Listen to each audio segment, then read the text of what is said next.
inicio. ¿Por qué tú decidiste ser arquitecto?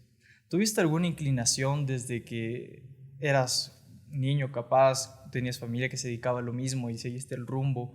¿O algo te llamó, alguna particularidad te llamó la atención y por eso decidiste ser arquitecto?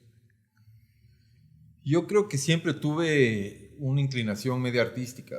Yo me acuerdo a mis papás les decían que en el colegio, me dicen mis papás, yo cuando era niño que iba a ser o artista o arquitecto. O sea, siempre me gustó mucho la parte creativa y en especial el dibujo.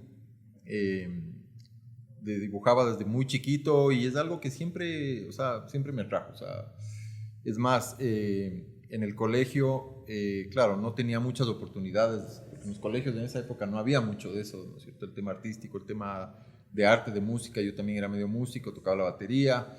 Entonces, siempre tuve esa inclinación y en realidad sin saber exactamente qué era la arquitectura, el arte en sí no era algo que me llamaba mucho la atención, dedicarme solo al arte. Entonces, yo tenía un tío arquitecto, el Diego Ponce, que era un arquitecto importante acá, y algo conocía de él y le visitaba, etcétera, pero como que decidí que eso, entendiendo lo poco que entendía de la arquitectura, como que eso era más o menos lo que quería hacer. Pero como te digo, o sea, no le tenía muy claro al tema.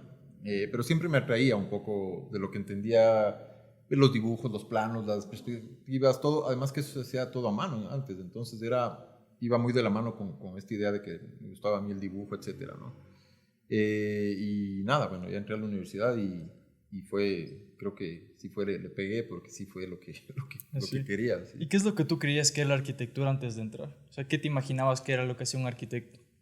O sea, sí tenía claro que era obviamente el proyectar, el diseñar los edificios, el dibujar planos. Yo creo que los iba donde mi tío, que te digo, y veía estos dibujos gigantescos dibujados a mano, todo, y me atraía un montón.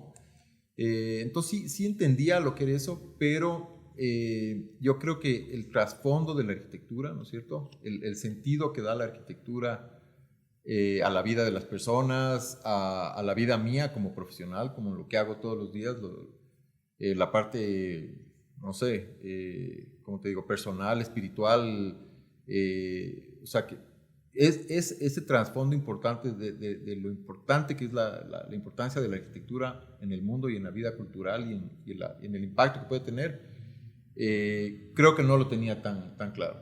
Eso es algo que creo que vas asimilando y vas entendiendo cuando vas estudiando y después cuando vas ejerciendo, ¿no es cierto? Sí, ¿verdad? Eso es como que te va abriendo la cabeza totalmente Completamente. de lo que ¿Crees piensas. crees que es solo un oficio?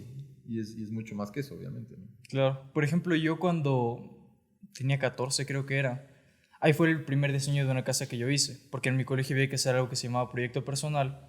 Entonces, como siempre me gustó la arquitectura, mi familia se dedica a la construcción y todo, dije, voy a hacer una casa. Entonces aprendí a hacer SketchUp, a utilizar AutoCAD, Claro, claro, y con eso fui resolviendo de cómo veía otras plantas, ¿no? claro. Y, y eso me puso como que a cuestionar, ¿no? O sea, a ver, si ya sé usar las herramientas, sé hacer planos, ¿qué es lo que diferencia en sí el ser un arquitecto? O sea, ¿por qué tengo que seguir la carrera de 5 años si ya puedo hacer un plano ahorita?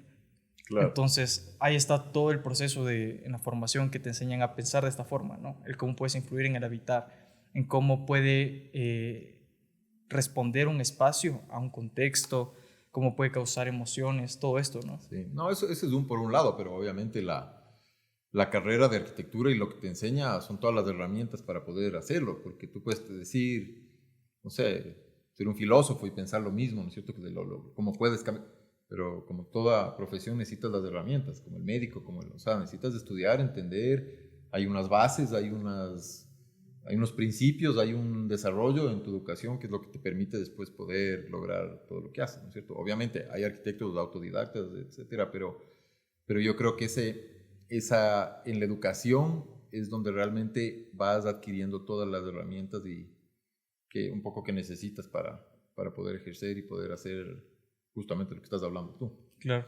Oye, ¿y tú el colegio estudiaste aquí en Quito? Yo estudié aquí. ¿Y por qué decidiste irte a la universidad en Estados Unidos? Tuve la oportunidad de irme. Yo creo que mi papá estudió afuera también y fue algo que él también lo podía hacer, me podía mandar en ese momento y él es algo que dijeron, ve, sal a estudiar afuera. Y no es mucho por la parte académica en sí. En ese momento ya estaba un poco empezando la San Francisco, había la Central, que era una muy buena universidad de arquitectura en esa época, la Católica ya estaba arrancando muy bien. Pero un poco la filosofía fue, a ver, lo podemos hacer, anda a recoger mucho más que la parte académica en este